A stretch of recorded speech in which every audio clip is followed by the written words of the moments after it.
Corona की दूसरी लहर से दुनिया भर में वहशत के डेरे हैं और ऐसे में उम्मीद की किरण जो नजर आती है वो सिर्फ और सिर्फ वैक्सीन की तैयारी है। साइंसदान और रिसर्चर्स मुसलसल कोरोना वैक्सीन की खोज में हैं और उन्हें कई एक में कामयाबियां भी मिली हैं, लेकिन फिलहाल ऐसी कोई वैक्सीन मार्केट में नहीं लाई जा सकी है जिसके नताइज 100% हों और तैयारी जो है वो काफ़ी सस्ती हो। बिल्कुल, ताहम कई फार्मास्यूटिकल कंपनीज हैं वो वैक्सीन की तैयारी के बहुत करीब पहुंच चुकी हैं और कई वैक्सीन के क्लिनिकल ट्रायल्स भी कामयाबी से मुकम्मल कर लिए गए हैं। तो दुनिया भर में वैक्सीन का इंतहाई बेसब्री से इंतजार किया जा रहा है और इसकी एडवांस बुकिंग भी करवाई जा रही है। विफाकी काबीना ने भी ये फैसला किया है कि कोरोना वैक्सीन की एडवांस बुकिंग करवाई जाए और इस मकसद के लिए पाकिस्तान ने हुकूमती सतह पर 2 बड़ी फार्मास्यूटिकल कंपनी से राबता किया है और NCOC के सरबराह असद उमर के मुताबिक गर्मियों से पहले पाकिस्तान में वैक्सीन की बड़ी मिकदार की दस्तयाबी मुमकिन नहीं है। ताहम पहले मरहले पर फ्रंट लाइन वर्कर्स और 65 साल से बड़ी उम्र के लोगों को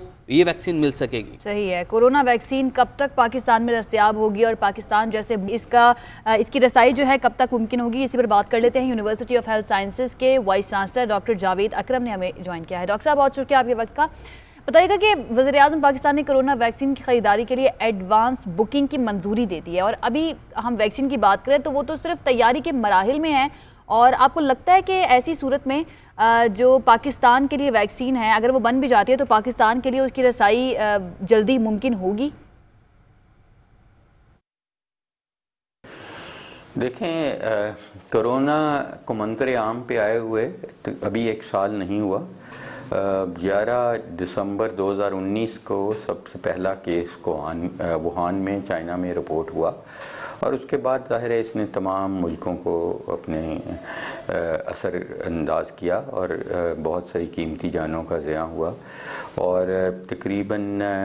मार्च 2020 में ये पाकिस्तान में भी केसेस आने शुरू हुए और फिर अभी तक आ रहे हैं और अभी जैसे कहा जाता है कि सेकंड वेव, लेकिन इनफैक्ट सेकंड वेव तो नहीं है, ये तो कंटिन्यू कर रहा है। थोड़ी सी ट्रांसमिशन कम हुई जब बारिशें हुई, जब थोड़ी सी ह्यूमिडिटी ज़्यादा हुई, हीट टेम्परेचर जब एनवायरनमेंट का ज़्यादा हुआ तो अब ये केसेस फिर एस्केलेट कर गए और एस्केलेट करने की मेन वजह मेरा ख्याल है SOPs पे अमल दरामद ना करना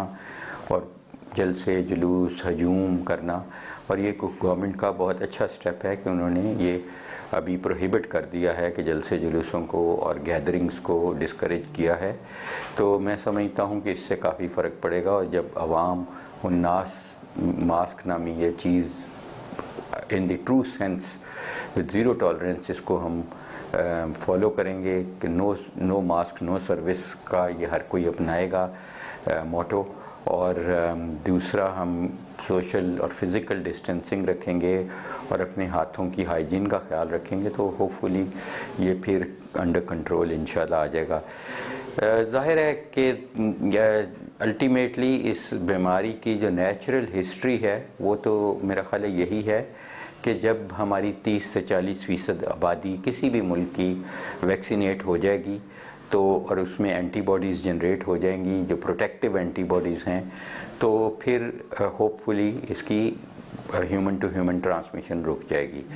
तो उसके लिए बहुत अच्छा कदम है अगर प्राइम मिनिस्टर साहब ने ये किया है कि उन्होंने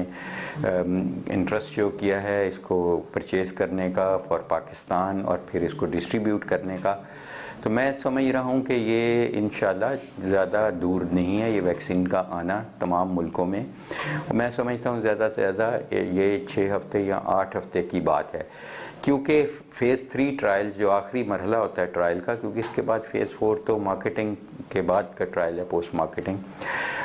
उसमें ज़्यादातर तकरीबन 11 के करीब ऐसी वैक्सीन हैं जो ऑलमोस्ट कंप्लीट कर रही हैं अपने ये ट्रायल्स और बड़े अच्छे खुश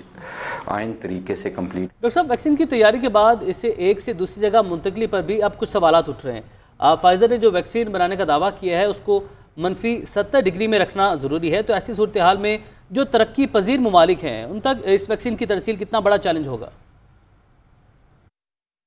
देखें, ये बिल्कुल सही आपका सवाल है कि ये बड़ी इस वक्त सेंसिटिव वैक्सीन कंसिडर होती है क्योंकि इसमें नैनो पार्टिकल्स हैं और ग्लाइकोप्रोटीन्स हैं जो हिट करती हैं। तो इसकी प्रोटेक्शन के लिए इस वक्त जो गाइडलाइंस है वो ये है -70 या -80 पे इसको ट्रांसपोर्ट और स्टोर किया जाए, और इसकी जो शेल्फ़ लाइफ है तकरीबन 1 साल की है। तो मैं समझता हूँ कि अभी क्योंकि इसको लोअर टेम्परेचर पे टेस्ट नहीं किया गया कि इसकी बायोसेफ्टी, और अब फाइज़र और मॉडर्ना इसको -20 पे टेस्ट कर रही हैं। अभी क्योंकि हमें इसका तजर्बा नहीं है और टेस्ट के बाद पता चलेगा मे बी -20 पे हम इसको ट्रांसपोर्ट और स्टोर कर सकें, लेकिन -80 भी ये जो हमारे डीप फ्रीज़र हैं जो फार्मास्यूटिकल ग्रेड के हैं ये अवेलेबल हैं, हमारे पास यूनिवर्सिटी में अवेलेबल हैं, और ट्रांसपोर्ट भी अवेलेबल है इसी तरह। तो इसलिए क्योंकि हम रिस्क नहीं लेना चाहते कि इसकी एफिकेसी नहीं कम करना चाहते, इसलिए हम कोल्ड चेन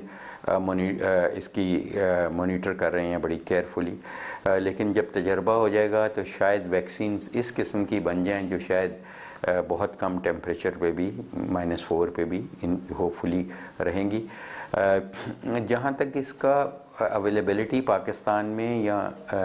तरक्की पजीर ममालिक में है, वो मेरा नहीं ख्याल कि कोल्ड चेन की वजह से कोई भी हमें दिक्कत आने लगी है, बिकॉज़ ये -80 के तकरीबन तमाम यूनिवर्सिटीज़ में, तमाम रिसर्च इंस्टीट्यूट्स में स्टोरेज। अच्छा डॉक्टर साहब, आपने बताया कि 11 कंपनियां वैक्सीन बनाने के मराहिल में हैं। यूनिवर्सिटी ऑफ हेल्थ साइंसेज के तहत भी एक वैक्सीन के क्लिनिकल ट्रायल्स हो रहे थे, उस क्लिनिकल ट्रायल्स के नतीजे अभी तक कुछ सामने आए हैं? कोई हौसला अफजा ट्रायल कर रही हैं इधर यूनिवर्सिटी में अपनी 2 वैक्सीन्स पे, उन पे भी यही शो किया जा रहा है कि ये सेफ़ हैं, वेल टॉलरेटेड हैं और इसके कोई ख़ास साइड इफ़ेक्ट नहीं है। 5% लोगों को मामूली सा बुखार होता है जो चंद घंटे या 1 दिन ज़्यादा से ज़्यादा रहता है और उसकी लिए कोई ट्रीटमेंट की ज़रूरत नहीं पड़ती और उसके बाद ये एंटीबॉडीज़ तकरीबन 2 से 3 हफ्ते में बनती हैं, और फिर ये जो इसका टेस्ट हम करते हैं वो तकरीबन 28वें दिन पे करते हैं, और देखा गया है कि अच्छी एंटीबॉडी जनरेशन है पाकिस्तान में, जिसका मकसद ये है कि कोई भी वैक्सीन आएगी पाकिस्तान किसी भी सोर्स से आएगी, अमेरिकन सोर्स से आए, चाइनीज़ सोर्स से, यूरोपियन सोर्स से आए, तो होपफुली उसका भी यही रिज़ल्ट होगा। और क्योंकि ये जो वैक्सीन्स हैं ज़्यादातर के रिकम्बिनेंट RNA टेक्नोलॉजी से बनती हैं, जिसका मतलब है कि आप यीस्ट का सेल या इकोलाई का कोई सेल लेके उसको फीड करते हैं मुख्तलिफ़ तरीक़ों से अमाइनो एसिड जो उनका फ्यूल है, और वो आपके लिए ये वैक्सीन बनाते हैं, इसकी एंटीबॉडीज़ बनाते हैं, और एंटीजन आपका जो इसकी जो ज़्यादातर पूरी ये जो वैक्सीन है पूरी वायरस के वायरियन के ख़िलाफ़ नहीं बनती। ये ज़्यादातर जो वैक्सीन हैं ये टारगेट करती हैं स्पाइक प्रोटीन्स को, जैसे मीडिया ने बार बार दिखा रही है फ़ोटो इस वायरस की, उसके ऊपर कांटे हैं और उनको हम कहते हैं स्पाइक प्रोटीन्स। वो एक प्रोटीन्स की सूरत में एक हैं जहाँ पे रिसेप्टर्स हैं, और उन रिसेप्टर्स का काम है जब हम सांस के साथ ये वायरस खुदा न खास्ता हमारी बॉडी में जाती है फेफड़ों में, तो फेफड़ों में जो ACE2 रिसेप्टर्स हैं ये उनको ये स्पाइक जाके अटैच होता है। तो जब स्पाइक प्रोटीन्स ही उनके डैमेज कर देंगी हमारी जो एंटीबॉडीज़ हैं इस वायरस की, तो वो वायरस इस काबिल नहीं होगी कि हमारी बॉडी में एंटर हो, तो इसलिए वो हमारे लिए हार्मलेस हो जाएगी। बहुत शुक्रिया डॉक्टर जावेद अकरम हमारे साथ मौजूद थे, और अच्छी बात जो मुझे सबसे लगी है कि 6 से 8 हफ्ते उन्होंने कहा है कि मजीद लगेंगे, जिसके बाद फाइनली कुछ ना कुछ वैक्सीन के बारे में पता चल जाएगा। और उससे भी अच्छी बात यह है कि वज़ीर आज़म ने 2 बड़ी फार्मास्यूटिकल कंपनीज जो हैं उनसे रब्ता किया है, एडवांस बुकिंग वैक्सीन की करवा दी गई है कि जैसे ही वैक्सीन बने तो वो पाकिस्तान के लिए अवेलेबल हो।